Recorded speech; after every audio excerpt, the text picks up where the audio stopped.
Welcome to the One Another podcast, where we explore the beauty of difference and the necessity of connection. I'm Sarah, your host, and this is episode 4. Today on the podcast, we have a special guest, Jamie DeLuccio. Jamie is an intuitive astrology coach, shadow excavator, and yoga teacher. She's a self-proclaimed tree-hugging, mountain-loving mama of 2 daughters and 2 dogs, and also she is a committed wife. Jamie brings so much grounded wisdom to this conversation. I hope you enjoy it as much as I did. I'm so excited to have my beautiful friend Jamie here with me today. Thank you so much for jumping on and being my first guest in terms of a long distance connection. This feels so exciting. Aw, thank you so much for having me. I'm really grateful to be here and to just share this time with you is such a gift to me. Mm. Thank you. So yes, tell them where you're at today. Yeah, I'm down on the western slope in Ridgeway, Colorado, small, sweet little mountain town, close to Telluride, close to Ouray. Yeah, so Jamie and I met originally through a neighbor in my neighborhood here in Loveland. And this was, I think, in 2020. And I was doing a gathering. We Yeah. was in our backyard together. I'm trying to remember. Gosh, I don't feel like it was COVID time. Maybe it before COVID? It was before COVID. Yeah, it was before COVID. Anyway, I had this feeling of wanting to do some gatherings around the full moon. And I felt really inspired by some of my friends who had taught me some songs around nature connection. And I was just awkwardly jumping into it, doing what I always do, which is like, hey, anybody want to do this with me? Anybody want to have a fire and sing songs in the backyard? And one of my neighbors was like, Sarah needs to meet our friend Jamie. So thankfully you were in town and we got to connect. And I just knew right away, like, okay, this woman, I just knew there was a connection that was gonna continue from that point. I had just started barely just exploring astrology at the time, and I heard that you were an astrologer, so that was exciting to have you. But more than just that, it was your energy, just your presence, your just your strength and who you were, how you just arrived, at my house with people you hadn't met with such a sense of, I don't know, embodiment and seeing others. And yeah, you jumped in with me and sang songs with me, which felt really exciting and fun. So that was our introduction. Aw, thanks for that reflection. That is really be seen that way. I really appreciate that. Yeah, well, I remember that day so well. And I remember being like, oh, I need more of this woman. I need more of this singing fire and being together. And you were the one who like stepped up and rose to the occasion of singing and just like really bringing everybody together. And I remember having rabbit soup. It was really delicious. yes. We have an urban homestead here, so we raise rabbits. So yeah, we had some rabbit sausage that I used in the soup. That's so funny. Forgot about that. Oh my goodness. Well, since then, we've stayed connected, even though we don't live close by. I had an astrology reading with you, which was wonderful and insightful. I've had a couple with you. And then not too long ago, I had the honor and privilege of joining you on one of your yoga retreats, which Mm. was amazing at the Haramara retreat in Sayulita, Mexico. And holy moly, did I get to see this other level of Jamie. I mean, that was so powerful to be a part of what you create and the way that you hold space for people to come together and you bring us to the edge of our comfort zones and you brought us into the moment of just creating a really beautiful sacred space. So more about that. You guys will have to look into the things that Jamie offers because it's beautiful. Um, but yes, we are jumping in today because Jamie is an astrologer. How many years have you been involved in studying astrology? Someone just asked me this. It's like the one thing I don't keep track of. I think it's been about 10 or 12 years. Yeah, well, you have a Been a deep while. awareness and knowledge, and it comes from more than just your head. Clearly, it comes from your intuition. So much of it comes from your intuition. Mhm. Um, but yeah, for me, some people know my backstory, but I grew up in conservative evangelical world and very devoted to my faith. And so my upbringing, I had zero interest or comfort with astrology. I would have seen that as super scary, and occult probably is what I would have maybe thought, or just maybe just new age. And that wasn't something that felt safe for me in my younger years. And then life took me on a journey, and before I knew it, I was really deep into studying personality and temperament that opened my eyes to understanding a ton of things about myself, my family, my loved ones.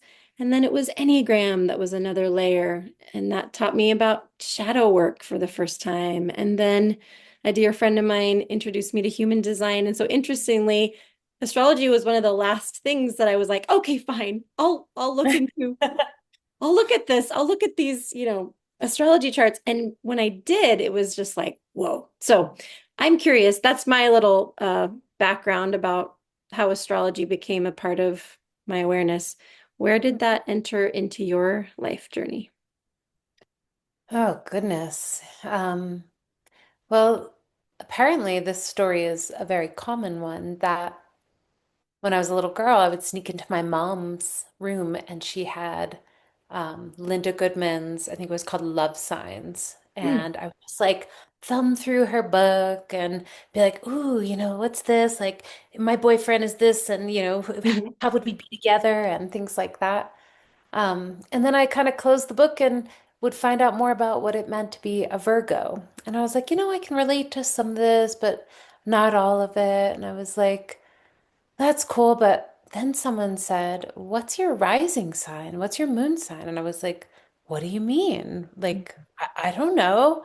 And when I learned that I was a Virgo sun, and then the house placement of the sun, the 11th house, and that I was a Scorpio rising and I was a Gemini moon, when I put the pieces of that puzzle together, I was like, oh my gosh, this is exactly what Yeah. I've been waiting for. This is the information. I finally felt seen for the first time in my life. And Mm. that's basically how I found it. And once I like saw that, I could not stop. I just went down the rabbit hole and did level one, level two, level three astrology and just kept studying and studying and because I wanted to give that gift to Mm. someone else. I wanted my whole life, all I want is for people to feel seen, Mhm. held, loved, feel like they belong in this world. And if I felt that so deeply just from understanding the three aspects of astrology, like the 3 points of sun, moon, rising, I Yeah. was like, I'm gonna give this to people. And that's basically what led me to become an astrologer. It's so powerful. It's It is. when you start to learn about these aspects of yourself, and even if you're beginning with understanding yourself through maybe personality or temperament psychology, it's interesting to just even see those real simple, very basic things about yourself. For me, learning about okay, I'm an extrovert, I'm intuitive, just these different parts and pieces, it helps you realize like, oh, it's not just my own quirks, or it's not why do I have these certain longings, why do I have these desires. I guess for me, growing up with so much awareness around what I felt like I should become, there was a lot of times when it felt incongruent with who I knew myself to be, kind of in my quiet space. It's like I need to be more like that, but I'm really not. On the inside, what feels more natural is this. And so yeah, having a system that it's like, wait, how did it know that about me? How is that so beautifully reflected? I think that's huge.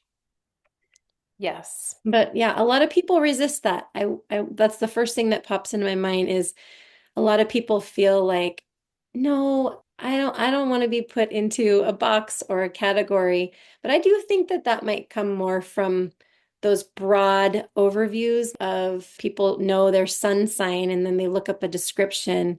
Often that doesn't necessarily, it doesn't give you even hardly any depth. Or So, they'll read their like little zod their astrology or horoscope in the newspaper or Yeah. something. Yeah. Yeah. They're like, well, it kind of makes sense, but not really. I could read them all and they all kind of make sense. Yeah, Um, exactly.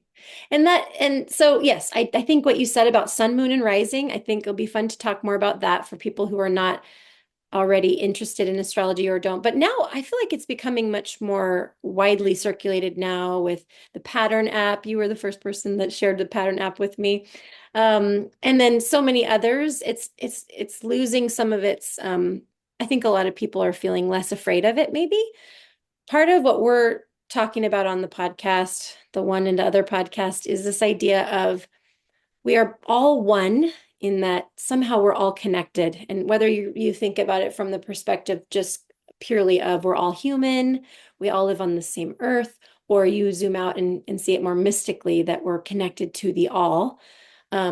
There's that piece to hold that we belong to the greater whole, but then also this sense of we're also other. We also have these distinct, unique pieces. And I'm just curious, if you feel that learning astrology and being aware of your own chart, how that might give you either, obviously it's going to teach you about who you are and your distinction, but do you think there's also any piece that would make you feel a sense of connection to kind of the greater, bigger picture?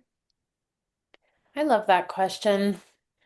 Well, one, just that, the moment each one of us was born, we took our first breath and essentially breathed in all the energies of the planet. So I have that, you have that, every human has that. Mm. So that is like this kind of beautiful connection to one another, Hmm. that we all share that and Hmm. that we're all affected by the planets. Um, and the other piece is like to know that I'm without a doubt. I mean, for the longest time, I was a skeptic with astrology too. Like, how is this real? How in the world is this real? How are we affected by this? And then I was like, well, look what the moon does to tides. How Yeah, are we not affected by it? So in the big picture or the grand scheme of things, yes, astrology has really given me this sense of like we are part of it all. We are part of like everything. I mean, the Earth, the sun, the moon, the Mercury, Venus, Mars, Uranus, Neptune, like all of the planets deeply affect us and the macrocosm. So like what's going on in the world is from all kinds of stuff that's going on in the cosmos and then the microcosm that how it affects us on a day-to-day, moment-to-moment basis. So yeah, yes, I mean it has definitely given me that. yeah.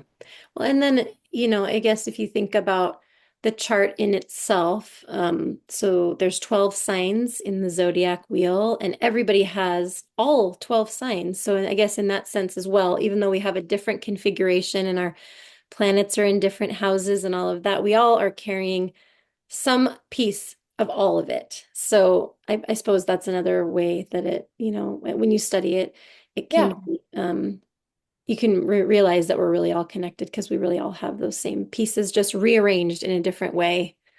But Yeah. it, I yeah, when you I, say that, it makes me think of like every time I do a reading, I will usually tell people like you are all of these signs. So when people have like such an aversion to one sign, I'm like, Mhm. ooh, let's go into the shadow of that. Like, what do Yeah, you not tell? Just tell me, what do you not like about that sign? yeah, Mhm. yeah, exactly. I Because mean, that definitely gives you a little hint or something to dig into. right? Yeah. Oh, I'm trying to think of where we want to go with this because part of me is my mind is just getting excited about even just explaining um the history of this. I didn't put this in any of our notes, but the other thing that makes me feel when I study astrology that makes me feel connected to something bigger is just how many people and for how long humans have been studying the stars and recognizing these patterns around them in their environment, I would imagine. And every time someone was born under a certain constellation, it would give them insight into um, who this little baby was going to be. I find that so beautiful when I study cultures that had that as a part of their awareness. And I think, oh, I can't wait for the day that I get to have, a grandbaby. And my daughters now, we all, everyone in my family knows their charts, and we talk astrology all the time. And they always joke about the fact that I'll be waiting to make sure we know the exact moment of birth right away when that little one comes. But to have that right from the start would just be so beautiful. And to have a community, not that they're putting you in a box or in an expectation to be anything, but just to have an awareness sort of ahead of time of kind of the flavor or the direction of perhaps where your life may go. I see that as a beautiful thing. What are your thoughts on that, though? Oh my gosh, one of my most favorite readings that I do is baby readings or readings Oh, for children yeah. because oh, to just thinking of my daughter's chart for a moment. She has Mercury right next to Mars. So Mercury, your mind, your thinking, Mars, like your physicality, your action. Um, and knowing this as a child, Mhm. I was like, oh my gosh, like she is impulsive. Like, but Yeah. she will almost announce what she's doing. Like, I'm going to bite you. And you're like, wait, that was Mercury. And then, she bites you. And then you're like, oh, that was Mars. Like, or I'm going to pounce on this apple tree. And she just like pounces into an apple tree. And you're Oh, how like, cute. or I'm But going she to, was like really expressing it as she was doing that. yeah, it's kind of like her mind and her action oriented self Hmm. are very much together. Yeah. But yes, to give parents like this information, like, hey, your child's learning style might look a lot like this. Their Hmm. energy might look a lot like this. Oh, they have their moon square Saturn. I just want Hmm. you to know that everything you say to them is going to be perceived like criticism and harshness. So really master the art of like conscious communication with your child and always Hmm. have connection before you have direction and like, oh, I love it so much. Like you just got me so excited. 100%, I Yeah. think. Absolutely. I mean, and if you can even use astrology to plan to when to have your child so that they can elementally fit into your Hmm. lifestyle perfectly or Interesting. cosmically like work with you. I mean, you don't get to control that always, but you can No, kind of right. have a little I just think, idea. yeah, one of the things that I love about astrology is seeing that everyone has this part to play in the whole, and we're meant to interact with each other for different reasons. I mean, it's so cool. I'm just diving into like laying two charts on top of each other and seeing like these interesting points about how they connect with each other. So I know that's another thing that would probably be super powerful is to have a reading with you, and people can have their partners, the charts together overlaid to see where you have those points of conflict, where you have natural flow. Let's just do like a really general introductory level for people. So coming back again, probably the three most important things to know about your birth chart are sun, moon, and rising. Do you want to explain a little about why those three matter so much? Sure. Gosh, and then the house placement of your Yeah. son is like how you ex where you express yourself. Mm. So the sun is important because the moment you took your first breath, the constellation that the sun was in at that time is your sign. So I'm a Virgo. So when I was born, the sun was in the constellation of Virgo. Mhm.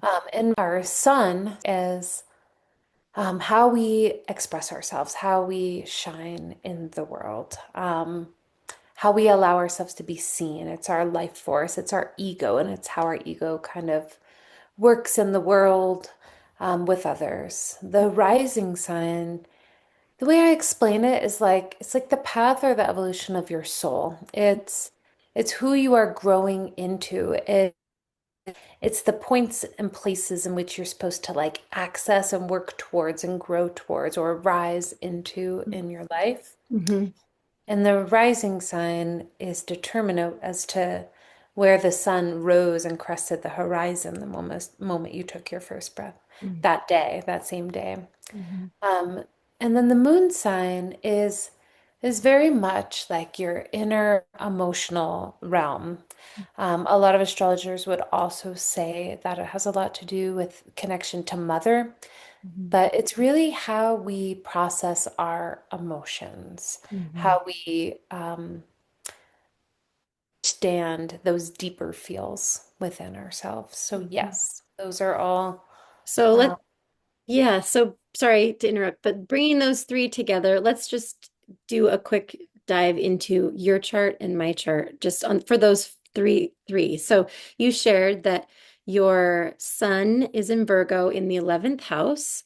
And so the houses, maybe go real quick around do you mind going real quick around the wheel? Or just you could share what the 11th house represents, and then we can do my sun, moon, and rising.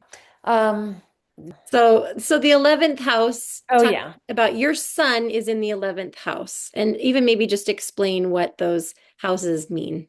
Sure. Yeah, one of my teachers said that most astrologers actually have their sun in the 11th house. Oh, So I know it's a very interesting yeah. little thing. So I'm a Virgo, Hmm. and do you want me to talk a little bit about Virgo Sure. or Yeah. just the house placement? Oh, go ahead. Yeah, talk about Virgo.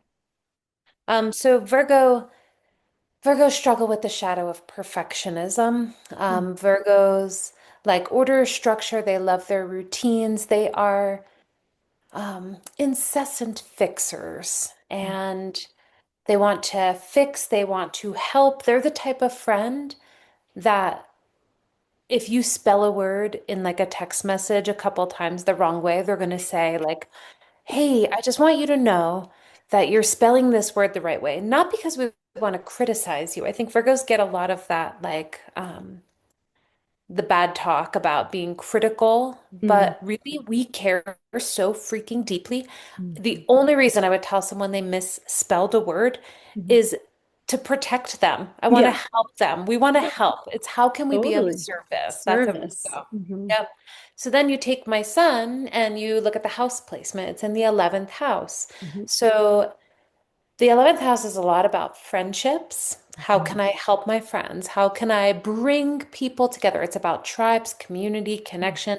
And what do I do on my retreats? All I want to do is bring people together in deep, authentic relating. And the deep, authentic relating goes to my Scorpio rising. It's like, hey, let's remove our masks and let's like show everyone who we are. Like underneath, let's get real down dirty and like raw. Let's express ourselves. Let's be real. Let's show each other all our vulnerable spaces and then there's a part of me as Scorpio rising that's like, well, I'll just make everybody else do that and I'll sit back and watch because Scorpio Scorpios can are very private. Yeah, they're they can guarded. be. Yeah. Yeah, they definitely can be. And they can really have an aversion to vulnerability because, well, the Virgo part of me fears the judgment. Mm. And the Scorpio just wants to like be this raw, wild, expressive, sensual, sexual, witchy, woo-woo kind of being. Hmm. But Scorpio risings, we are so perceptive and we see people to the depths. And because we do that so easily, we think people are always doing that to us, but not everybody operates or functions That's that such a way. good insight. Yeah. Hmm. Yeah. Oh, yeah. Because it's so natural to you to be able to see that in others that you assume, are they able to see that same thing in me? And I could see why that would make you want to only reveal who you really are to those that are safe, which makes so much sense. Yeah. Yeah. Well, and being like the Virgo part, not wanting to be judged. But also the Virgo part that I can do that to anyone. I could perceive, I could feel, I could see and kind of sense Mm-hmm. all these different things in people, but it's not coming from a place of judgment. Like Right. it's Sure. like, oh, another beautiful human. I see Yeah. you. Like Yeah. I feel you, but not everyone has the ability Mm. to really see people and hold people in that kind of love. And Mhm. Well, yeah. so So it's smart to be safe. And then yeah. how does your moon sign play in again? So my moon is in Gemini, and Mhm. if anyone knows me well, they know that, and it's in the eighth house. So Gemini moon, I need to talk. I need to externally, verbally, it's an air sign. I need to process. I have a ton of thoughts. It's really easy for me to be to over intellectualize Mm, my mhm, feelings and emotions. mhm. So my Virgo sun really needs to like ground me down into my body to be with what is around within me because my mind and my thoughts can get the best of me and just kind of like spin me into this intellectual thought spiral tornado. Yeah. And I just have to like, it just helps me to know I need to anchor and root down because embodiment and being with the feels that arise are like, that's my life's work and I'm here for it. And That the eighth makes so house, much sense. All of those pieces come together so beautifully in what you do. One thing you mentioned about um, the air sign is for those that are just starting out in astrology, I think one thing that's really nice and simple is to start with the elements and see, even when you look at your top three, it's like you can find out, go online, astro.com or one of the free websites, and you can look up your chart. And without getting too overwhelmed, if you just look at your sun, moon, and rising sign, you can also see are those um, what are the elements connected to it? So are they air, water, fire, or earth? And even looking at those three gives you just a little bit more information. So you have earth with Virgo, you have Scorpio, so you have water, so you have earth, water, and air. So you have like a lot of diversity there. And then sometimes, so if you have three different ones, then there's just one that is not as active maybe in those outer ones. But of course, when you look at the whole chart, you might see more of the that other yeah. in other places. But it is kind of interesting. For me, I'm Aquarius sun in the second house. Mm. And so that's air. And then I'm Aries moon and Sagittarius rising. So with the elements, it's double fire and air. So even just recognizing that gives you more insight, like, oh yeah, that's a lot of fire. That's a lot of passion. I can see why my parents and friends throughout the years, have said like, oh, Sarah, it's just that you're just so passionate, or you just are so Right. I don't know. You're just so into things. When you're into them, you're just really into them or whatever. It's like, oh yeah, that's double fire. That makes some sense.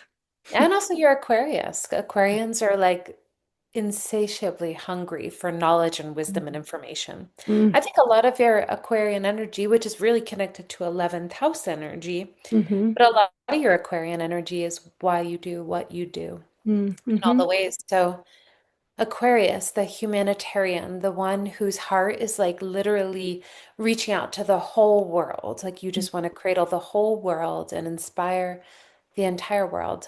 Um, so, gosh, the whole thing with Aquarius, and also I'm curious about the second house, but the whole thing with Aquarius is fitting in and belonging. It's huge.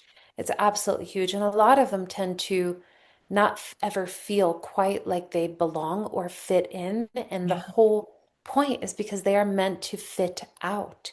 They Mm, are ruled by the planet Uranus. And Uranus is like a no joke kind of planet. It's like we're going to shake you up to wake you up and mm, then throw in your Sagittarius rising. And mm, you're like, I'm going to say the things, I'm going to ask the questions, I'm going to do the things, I'm going to become an evangelical Christian to actually completely deconstruct it and mm, break it apart into all these little pieces and take only what I want and share truth. mm, Like you're a truth speaker, truth seeker, a philosophizer at heart. And mm, then second house energy is like, whoof, the self-worth. So then you have this like belonging piece tied into, well, if I belong, then I feel this self-worth. And then if I don't, then maybe I'm not worthy of love and connection. And mm. um, it's massive. Like your whole life work is to just like trust in your weirdness, trust in your woo-woo, trust in your radical awakenings, trust in like your intense need to like express exactly what you want to express in any given moment and Mm. love that part of you. Love it. I mean, Yeah, that, that Aries moon is it oh, can the be very Aries. impulsive at times, and I think the people closest to me are the ones that know that one the best.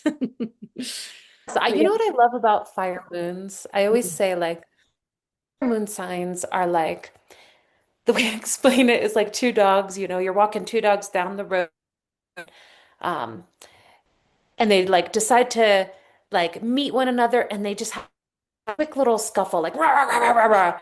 And and then next thing you know, they're just like sniffing each other's butts and Mm. totally fine. That's kind of like Aries moon. They have to just like erupt real quick and then they're fine. They come back. They're like, oh, everything was fine. I'm really not that mad. I just had a moment. And and Yeah. what house is your moon in? Oh, that's a good question. I could Moon. probably figure it out. Oh, you probably could. Yeah, I just have to do my mental games. Moon in. Oh, moon in the third house. Oh, so very, very much a lot of words, a lot of expression, a lot And of, I also, yeah, Venus and Moon are in that same house.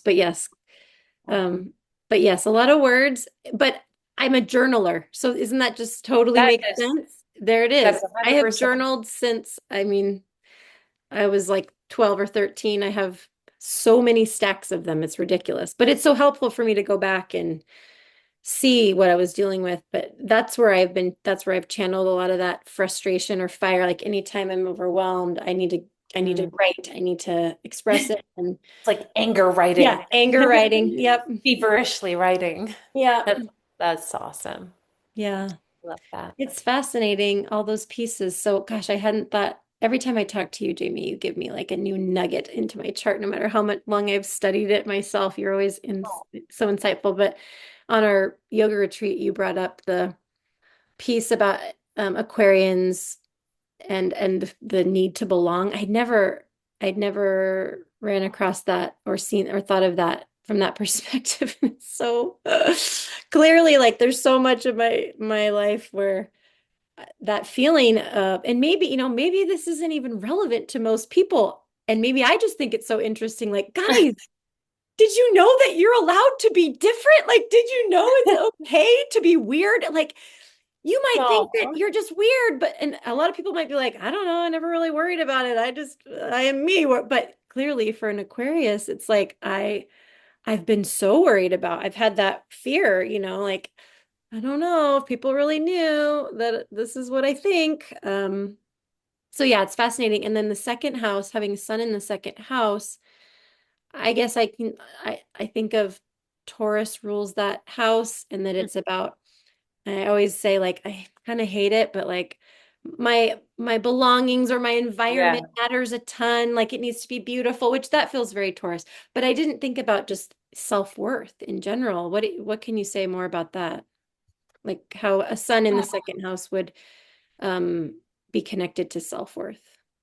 Well, because of the Taurus energy, Taurus is really here to really learn to, I mean, all the earth signs are really here to like learn to love who they are on a deep, deep Mm, level.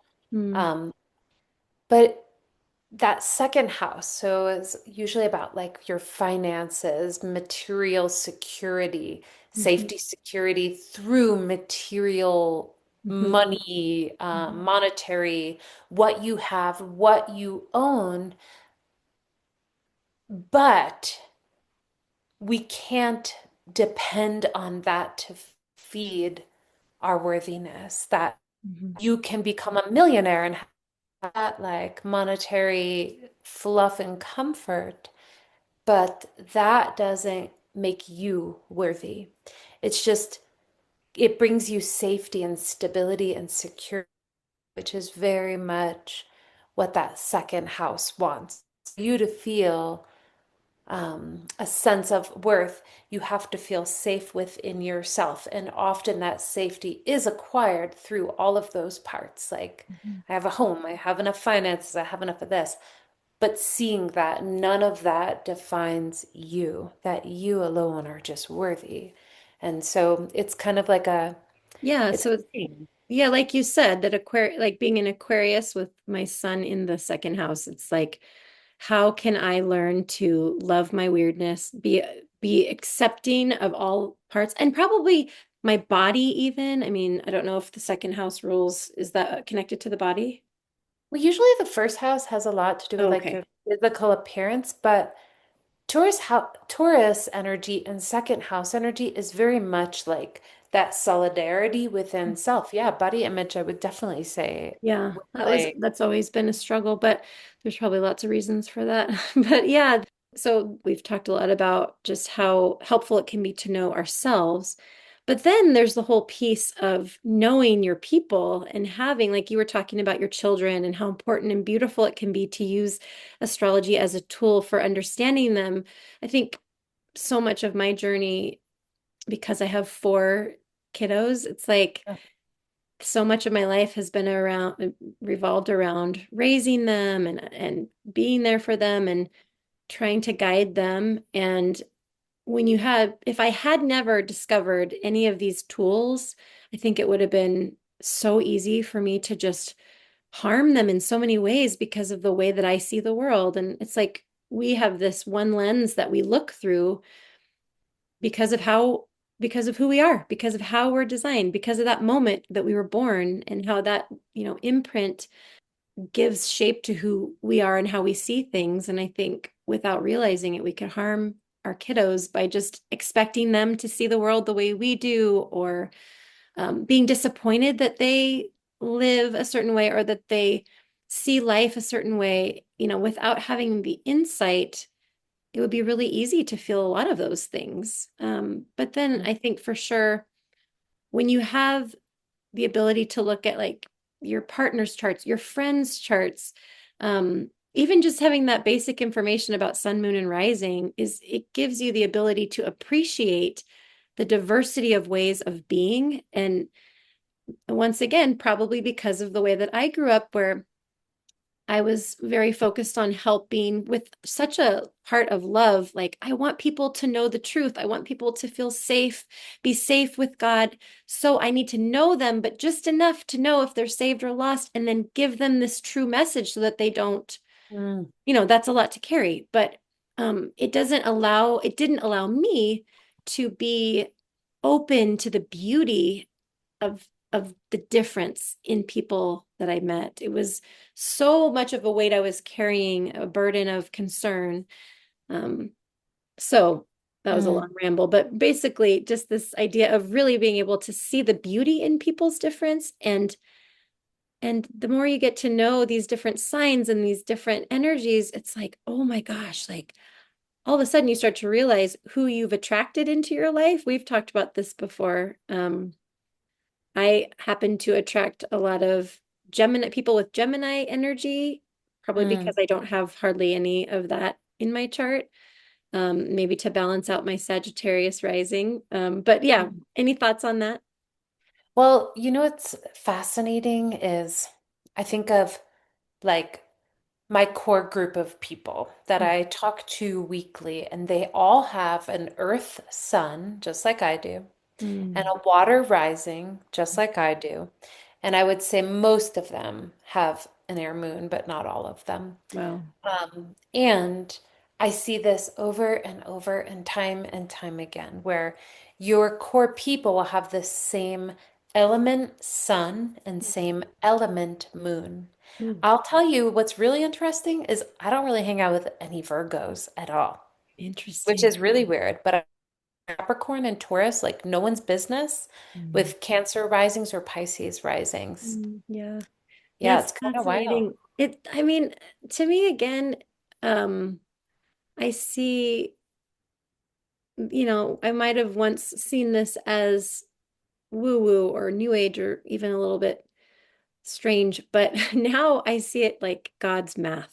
I see it like just these beautiful, everything in nature has pattern and order, and it also has like asymmetry and flow, but you can see so much design within, you know, nature. And to me, it's like astrology is nothing but just a chart of this wider cosmos and how it connects to who we are on the inside.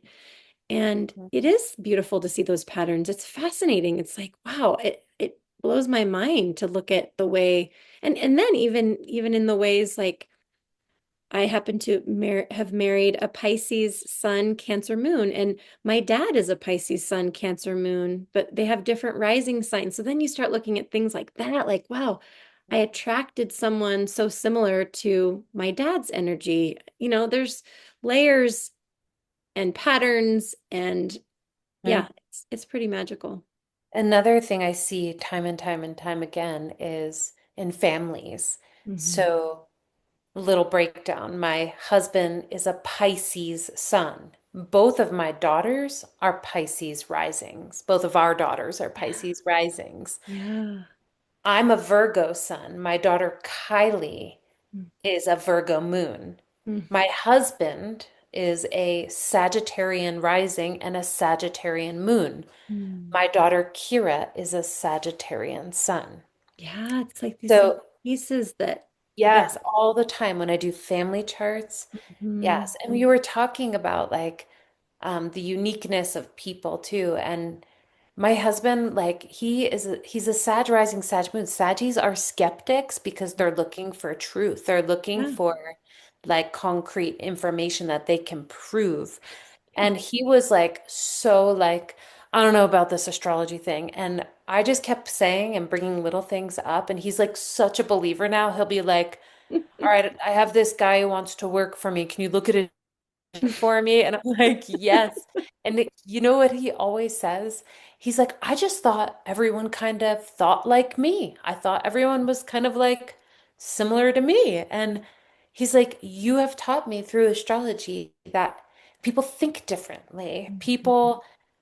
Some people have the ability to communicate and articulate clearly, and others don't. And he said it's really given him a lot of depth and understanding and how he relates to people, which is also why I do what I do, because I just want people to feel seen and understood and loved. And It's that's so what astrology does. it's so powerful. It gives you the ability to, yeah, develop more compassion for people and just to see the beauty of all the unique ways that there are to be human. And there's so many different ways to see. And when you recognize that, yeah, it makes you slow down a little bit when it comes to judgment. It's like, wow, I have no idea not only what someone's carrying, but what the way that someone sees the world. And then, I think as you get deeper into studying astrology, it's fascinating because then, you can look at your chart. And for me, it's given me so much self-compassion for the areas in my life that are just hard. We all have those areas of wounding. Maybe we can we talked about sun, moon, and rising. So if anybody's new to astrology and they want to look up their chart, those are the first ones and where your sun is at in your chart. But then there's some other really unique pieces. Let's see. Oh, what time do we Mercury, have? Checking the time. Um, Chiron is one that pops up in my awareness mm, when I think of the wounds. wounds. Yeah. Do you want to talk about that real quick? Yeah, so I'm still not like 100% clear. They've called it Chiron a dwarf planet and they've called it Mm, an asteroid. I'm kind of mm, like wondering where it sits these days. mm, Um, so Chiron is this dwarf planet or asteroid that represents the wounds that we have come into this world with. And what I love so much about Chiron is Chiron wants us to take our pain, our wounds, mm, and use it to fertilize the soil for the future growth of others. mm. So essentially, we are supposed to help other people with the same wounds that we have, and that is what helps us to have more healing, is Mm. part of it. It's just one part. So Yeah. beautiful. You explained that so well. Me, I love that idea of the wounded healer. It just feels like redemption, It feels like our pain is not for nothing, It's Right. this recognition. And in that theme, you find that theme through so many different faith traditions. I think about, the Christian story that I come from too. It's like pain doesn't have to be wasted. And again, those things that I mean, would you say that when you look at your Chiron placement or someone's Chiron placement, that that will most likely be an area that will always feel tender, but also it's something that is the greatest has like the area of greatest potential for giving back to the world? Is that kind of Yeah. Oh, I love that. Yeah. I love how you just said that. Yes, I would say it is kind of like it's like definitely a tender, maybe even a shameful place, something Mhm. we don't want to really know about ourselves. But Mhm. we can heal it when we recognize that we're not alone in that pain. I Yeah. always love that saying, your pain is not unique. Sorry, honey, but your pain is not, your suffering is not unique Yeah. because it's true. And when you really can get to the understanding depth of your own um, and placement and Yeah. just come to terms with it, it's it's So I have huge. Chiron in Aries in the fourth house. So Mm. I'm and we can that's and it's sitting right next to my south node. I do want to talk about north node, south node before we finish, and maybe we only have about 15 minutes left. But my Chiron, yeah, do you have any little like short snippet you could express about that?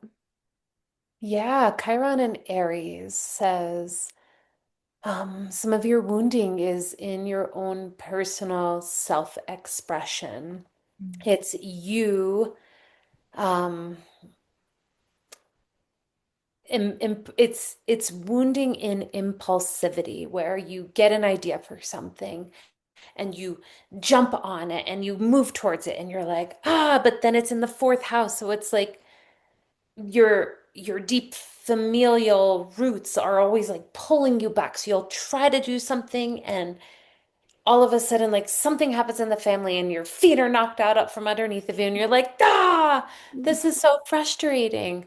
But it's like this wound in your ability to take this fervent passion and fire and put it out into the world and stay with it, stay with the fire while the house might be burning down. Wow. That's one way to see it. Mhm. And the impulsivity, the feeling shame for impulsivity. Like I'm gonna do Ugh. this, I'm gonna start this, I'm gonna do, but it's like Yeah. it's actually a beautiful part of you because it's like your passion and it's your initiation. Maybe initiation is hard in some other areas for you, like being um having Chiron in Aries. Do you feel like Hmm. initiation can be hard too? Well, yeah, I think I've always kind of shamed myself for being so passionate and strong. And again, that's my moon is in Aries as well. And and that so And just Sag. the um having started so many things in my life, like I started a flower business when I lived in California. We moved out to Colorado and started a little boutique in downtown Loveland. It's like, it's going to be great. And, all of these things I've done have taught me things and given me gifts. Hmm. Um, but there's that sense of like, but I always have something new that's wanting to be born, it seems. I started a little urban farm and that's still going and other people are helping me with it now, which is wonderful. But yeah, there's that feeling of like, should I do this new thing? Now I'm starting this podcast. So it's like, ooh, it feels so vulnerable and feels like, is this just me starting another thing? Is this I just me love starting it. a new thing? And then I guess the fourth house, I've always connected it to like, yeah, home and roots. Um, a feeling of like maybe does not fully feeling like I belong in my, not that I don't feel like I belong in my family, but Mhm. Oh, I see, I feel it. I see it. I don't know. You are the spiritual warrior in the family. You are here um to be the me in the family because Aries is so much like Yeah, about self-focused. I know. us Yeah, Aries. but it's not in that kind of like self-obsessive kind of way. It's more like you know that song in that movie, This Is Me, you Yeah, know, yeah. This is that's me like from the Aries Excavation. energy, like this is me. And how do you fit as you in your family? That's Mm-hmm. another piece of this Chiron. Mm-hmm. I feel like with Chiron, there's so many little avenues to kind of like look at it and so many different like ways Yeah, it yeah. touches the wounds. Yeah, how do you, if you fully self-honor and self-trust, and if you are fully yourself, do you are you accepted in your family? Do you feel that? Do you feel like, Yeah, that's such a powerful question. I think that this writing my book was the oh, scariest thing that I've ever done. And I think it's mm, it's it's the hardest part is over, I feel like, because I do share about family because it's my story. And I really worked hard to not write anything at all that would be disparaging or, mm, it's not, I'm not like revealing of other people's truths, but course. still our stories are intertwined with our family and in beautiful ways and painful ways. And so I was so scared, even just writing it, even when I thought I have to get this out of me, even if I never share it, I'm just going to work on it. And I was just writing out the first 4 or 5 chapters. I was like sweating, stress sweat, like stinky. Like I was all by Oh, myself in a cabin and I had to go shower multiple times. Like, what's the matter with me? But so much of it was just that oh, fear of expressing my oh, truth and there getting it you out. go. And then the harder part was just sharing it with family members. And gosh, I mean, just like Mm, my body just like tremoring, the fear. And it's been actually a really beautiful experience in mm, doing that. Like really, really super scary, really terrifying. yeah. It's like taking off all your clothes and when, Mhm. whenever I, you know, re-encounter them, they know my heart because I've unzipped it and I've shown them my truth, the vulnerability, the things that feel really hard and painful about having gone through such a big shift in my spiritual worldview and just the struggles in my life. But it's been Mm, really beautiful. It's not perfect. It feels messy. It feels crunchy at times, and I think there's still awkwardness, but it brought up a lot of beautiful conversations, and yeah, I think the wound, I can feel the Chiron in Aries wound there because it feels so like, who do you think you are, Sarah? Is anyone really going to want to read a book about you? Like that's very self-indulgent. So there's a lot of interesting pieces there about Chiron and how it touches us. Do you want to share yeah, and any all those little bit of shame, what was that? just even like all those little shame points, Yeah, just to like yeah. like shadow being a shadow work practitioner too, holding those little points like that is one part of you that wants to share. But I Mm, was thinking that if it's in the fourth house, it's probably making a square to your rising sign. So mm, rising sign is the Sagittarian. It's the one that challenges the beliefs. mm, It challenges the information and it speaks nothing but the truth and seeks mm. truth. So you can see that Yeah. you do have to speak up and you do have to speak out. And because it's a square rising to the fourth house, Mm, there's friction and tension there, and that's the yeah. sweat. And Yeah. you also said there's always something in you that wants to be born. Mm, Well, Aries is springtime. And yeah. what happens in the springtime? Ideas New and like life. giving birth, a new Mm, life. yeah. Yeah, so you're giving birth to ideas and to sparks of information and insight that you want to share with the world. And you also said, I learn from each of them. They've Mhm. all given you something. And I think that's so incredibly beautiful. It's a great way to look at it and a great way to like kind of massage that wound a bit. Mm. Mm. Oh, do you want to talk about shadow work or do you want to share your Chiron wound? I don't know, Scorpio rising. I don't know if you want to share your Chiron.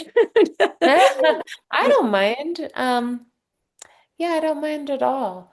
Um, so in regards to my Chiron is in um, Taurus in my seventh house.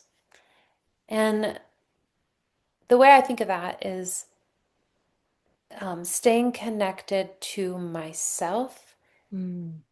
in relationship with other. Mhm. Um, So seventh house rules relationships.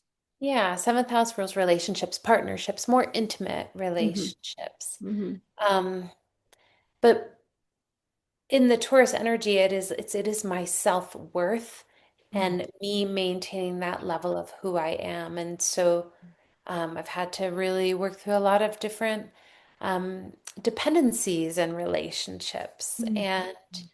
and kind of identify who am I and not, the word I can use is self-erasure and self-abandonment, Mhm. to Wow. be loved and to belong. Yeah. That's it in a nutshell. Wow. As I spent a whole life erasing myself, Mm. erasing my needs, my wants, my desires to acquire love and connection and belonging in relationship, in partnership, in intimate relationship. Yeah. So I've had to like work with that, Yeah. and I could see it now, and I'm reclaiming that within myself a little bit at a time. Mm. Well, it's powerful because your ability to help draw other people out in the work that you do with the life coaching. And I'm sure that plays a huge part too, because you've experienced these dynamics in relationship that's probably just a really powerful point of connection that you have as well. Having that placement of Chiron, it seems like it would be really helpful as you navigate helping other people. I think that's Yeah. powerful. Yeah, and I I, operate more like a counselor rather than a life coach. yeah. I hate that word, life coach, these Um, days. I'm like, "Rah." yeah. But I love bringing people into their bodies and doing somatic work and shadow work with them, and Mm. that's really Um, we're going to probably have to do another episode about shadow work, but I would love for you, since that wasn't something that I really have ever talked to you at length about, but when I was looking on your website, that was on there as a shadow work practitioner. And I think I feel that with you just in our conversations and the way that you know how to just ask questions. You've helped me see things for myself. But Mhm. I do think it's beautiful how it connects to astrology. And I'm just wondering, kind of as we get wrapping up, why do you feel shadow work is important? Maybe what does that even mean for people who are not familiar? Oh gosh. Well, if you have practiced yoga with me at some point, you have heard me say self-love, self-compassion, self-acceptance, self-forgiveness. And at the heart of that is shadow work. Shadow work is what helps us become whole and to love who we are, all the parts. Just like there's no bad chart. Yeah. Chart is, you get this like stamp of like a cosmic blueprint, but there is free will in Mhm. it, and you can use it as a guide. But shadow work is about learning to love the parts of you that you want to run from. It's Mhm. about holding these parts of you with such tender, loving care and like to become even to become the most loving, nurturing parent for each of your parts that you hate. You don't like your jealous part, Mhm. you shame it. Well, resistance equals persistence. Mhm. So it's just going to get bigger, it's going to get louder. Mhm. Um, So true. And Carl Jung, he was one of the founders of Shadow work. shadow Yeah. work, but he also is so into astrology. Mhm. And from what I heard as a psychologist, he didn't like to even see people without their chart in front of them. Oh, that makes sense. I didn't know Yeah. that about Carl Jung. Hmm. Yeah, and a lot of his messaging is in and around until you make the unconscious conscious. It controls your life and you call it fate. That Hmm. is That's important. one of Yeah. his quotes. But yeah, I mean, as a Scorpio rising, and a eighth house moon, I am Mm. like a natural shadow excavator. So Yeah. like I did this whole shadow school and I loved it. My teachers were amazing and it was wonderful and it was a year-long program, but I was like, I need something more. Like, so I Mm. just have to like keep diving in because I'm already like such a natural shadow excavator. But Mm. what I do know is we can really only take people as far as we have come. So I am always looking inward. I'm always meeting my shadow and I'm always holding it with so much like love and tenderness. And it has really helped me to love who I am more and more and more. I mean, we are the teachers of what we so need to learn. Mm. And that Yeah. was, I mean, you see my Chiron in that seventh house in Mm. Taurus. Like so many of my wounds come from that piece of my own self-worth and having to like work it and love it and all Mm. the parts of me I just want to run from.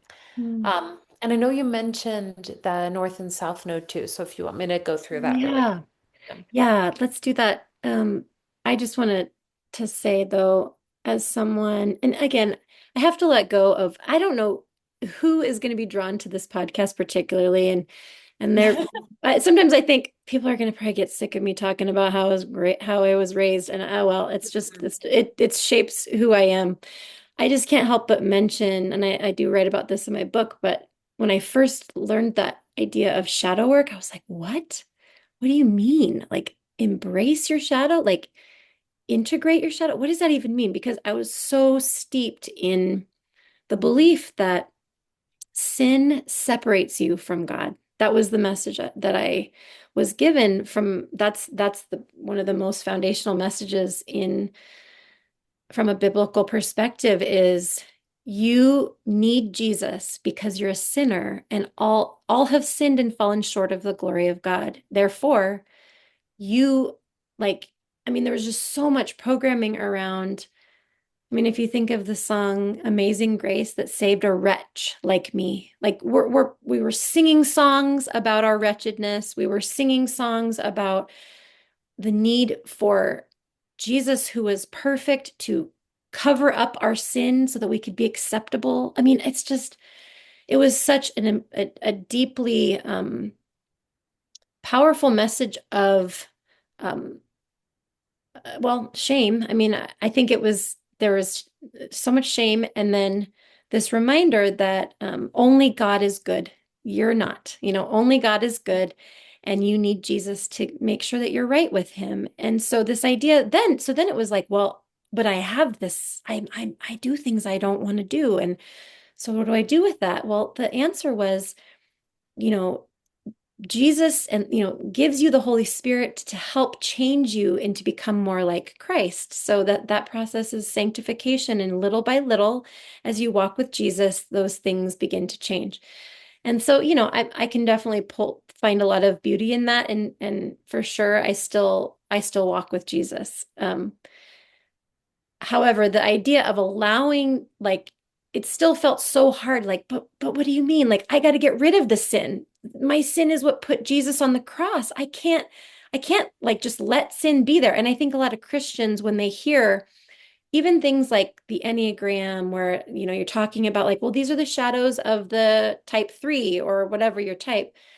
I've heard Christians say, like, I think that's just an excuse to sin. It gives people just an excuse to not want to grow. Um, Oh my gosh. So I have I know that's a lot of I stuff have too, but so much to say about all Mhm. of that, and I will keep it really short because Mhm. that is like an amazing topic to like Mhm. dive I into. think it would be fun to do a shadow work interview with you later down the line. So that's why I'm putting a pin in that. But say what you want to say here. Yeah. Well, you said sin is what separates you from God. That was the doctrinal Yeah. foundation. Yeah. So I say um, the aversion of understanding our own sins is what actually keeps us from God. Hmm. And when you say you walk with Jesus, well, Jesus was the walking embodiment of love. That is Hmm. what he was. Hmm. He was love. Yeah. So if you are walking with Jesus, thank the cosmos, thank God, thank the universe for that, Yeah. because you are walking with love Yeah. then, and that will help you in your shadow. And the way to work with the shadow is love, Yeah. learning to love those parts of yourself. I mean, if shadow work was something we were all born with and something we we grew up with, something we learned in school, Yeah, acceptable in our culture or family, right? there most likely wouldn't be any pedophilia. Hmm. There probably would be much less narcissist in this world. Hmm. Um, oh my gosh, there's like it is the way. Because to explain what you mean by that, like let's take the pedophilia, for example, real quick. Like if go ahead, you're the expert. Because so much of sexuality has been squashed down. It has been shamed. It has been taboo. Yep. So when you take desire and you take it from the basement and you make it normal and you make it open, the Hmm. people who the people then feel free to explore pleasure, desire, all of those things without shame. Yeah. And the shame is what creates the dysfunction, the deformation of the story, and then the abuse Yeah. happens. And I mean, I'm still like, I don't even know if I have the right language to No, I explain it. think what It's you just, said is so accurate. It's like, and that's another topic that I'll definitely be talking about on the podcast is sexuality. And when you've grown up in purity culture, like I was, in the church, like you're taught so much about human sexuality that it needs to look just a certain way, otherwise it's bad and dangerous. okay. So it that what that does is it causes people to hide and repress, and then the shadow is where things get twisted and dark and scary. I mean, I totally agree with you. The more you can bring the The those shadow things that to the you light. just yeah, and it's like it doesn't have to be as like dark and scary as pedophilia. It can Ah, be just like right. um, I hate whatever you hate about yourself. Like, I love the way you said this at the beginning of the conversation. It's like whatever it is that you really have an aversion to, go further into that, look deeper into it, because if you can learn to love even that about you, you are going to be you will be able to love anyone, I think. Like the more you can Yeah, learn to love those things that you wish were not there, that you can't stand about yourself, 100%. that's how you can walk in unconditional love more. And um that's what Yeah. the world needs, When you truly. can really love who you are, it is so much easier to love and accept others. I mean, Yes. shadow projections, all of it Yeah. is huge. Yep. It is. It's so Huge. well, I think North and South Node, give us a quick recap and then we'll close it down. Okay. Oh, North and South nodes. So talk about shadow. You could see a lot of your shadows in the South node. Mhm. Um, but the North node is what I was the way it was framed when I was learning astrology was it is the path to our enlightenment. But basically, it's a little bit of like the edgy, uncomfortable way of being in this life. It is if we move toward where our north node placement is, that is where we are going to see the most exponential and greatest growth in our life. Our south node is like what we've mastered in previous lives and incarnations. Some people say a lot of like past life energy lives in the south node, but it's also like um, where something didn't go quite right in previous incarnations. It's a growth edge. It's something um, we've mastered. Yes, we've gotten really good at it. And maybe I can explain mine and that might help Yeah, people sure. understand more. But also it's debilitated us a little bit. So Oh, can my I just interject one thing? I love this analogy, and I don't, you tell me if you think it's a good one too. Someone shared once that The south node is like a brown squishy couch where you're just like, ah, it's Comfortable. like really comfy Yeah. and so you know it because it's like what you just came into this life knowing how to do that thing, but it's not where you're meant to stay. You're not meant to stay in the brown squishy couch. You're meant to reach toward that north node, but that north node is not comfy. It feels scary. Anyway, the brown squishy couch, I love that. I love that analogy too, and that is so, so true. Yes, we're like comfortable in what we have done, and yes, you're in the Mhm. brown cozy couch. Mhm. So my south node is in Aries, Mhm. and it is in the sixth house. So something I'm really good at is hyper independence and taking care of my own stuff and working my own stuff. And Mhm. I always tell therapists that I work with, I'm going to be the easiest client and the hardest client you've ever worked with because 20 steps ahead of you. And I'm also really, really resourced. But it's going to be hard for you to do your job. Convince me to, yeah. But no, I'm so open to it, and I love that work. But my North Node is in Libra, and it is in the 12th house, and it is conjunct Pluto. So I am here to work on relationships. Mhm. Relationships are my spiritual Yeah, practice. Libra is about relationship. Balance. Yeah, so yep, and the Pluto conjunct my North Node in the 12th house is also this like kind of ability. It's also why I'm a shadow work practitioner, but it is the ability to see the collective unconscious and recognize that within myself. I know it's really, really Wait a wild, minute, but we have some real similarities in the South and North Node. I'll tell you in a minute. oh Keep going. wow, I love that.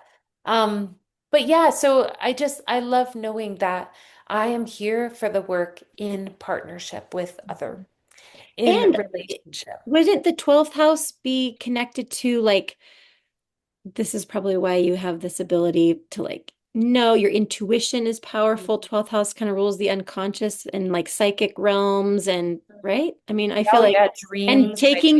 taking people into experiences like that. I mean, Oh versus yeah, what's the South Node? Sixth house is more daily life, practical. Like, you know, you're really comfortable with like routine, which is also Virgo, more Virgo energy. But yeah, very Virgo interesting, energy. like that you are called, you're so in your North Node work right now, doing what you're doing. It's Oh so yeah, beautiful. that's so true. Well, I was just going to say, Yeah. you don't have to go for long, but my South Node is also in Aries in the fourth house, conjunct Chiron, my wound. And my North Node is in the 10th house in Libra as well, but conjunct Pluto. Pluto in Libra. It's we both have our North Nodes conjunct Pluto in Libra. Anyway, I thought that was Oh. interesting. Well, we must be around the same age. That's probably it. It is. And Pluto moves slowly, so that's part of Yes, that too. Yeah. it does. And do the nodes, so people have similar nodes in the same age groups?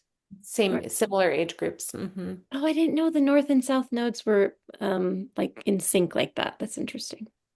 Yeah, I'm like 90% they are. Sure Mm. that they're Anyway, well, there. it's I feel like the Pluto energy always has scared me a little bit, but I like the way you described it better. It feels more just about depth.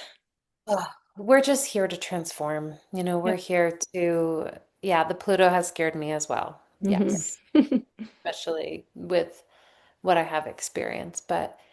Um, but yeah, it's just I'm here for it. You're here for it. We are. We just have to trust the process. We are. We're here for growth and transformation and death and rebirth and it's beautiful because whenever something dies or changes drastically like that, something new wants to be born and there's a lot of death happening collectively, death and rebirth happening in our collective world with all the things that are crumbling and the systems and the Oh yeah. so much Pluto and in it can Aquarius. yeah, it can feel really terrible, but I'm holding on to just the fact that there's some beautiful things that will emerge from it. Mhm. Well, Yeah. I'm so Compost. grateful for all of this insight and wisdom that you shared so beautifully, and I want to just encourage people, and we'll put your links in the show notes. But anything you want to talk about that you're excited about upcoming, this will probably go out in 2 more weeks. But I just Mm. wanted to, but also just, yeah, share any other ways people can get in touch with you. Well, you can always go to my website, jamiedeluccio.com.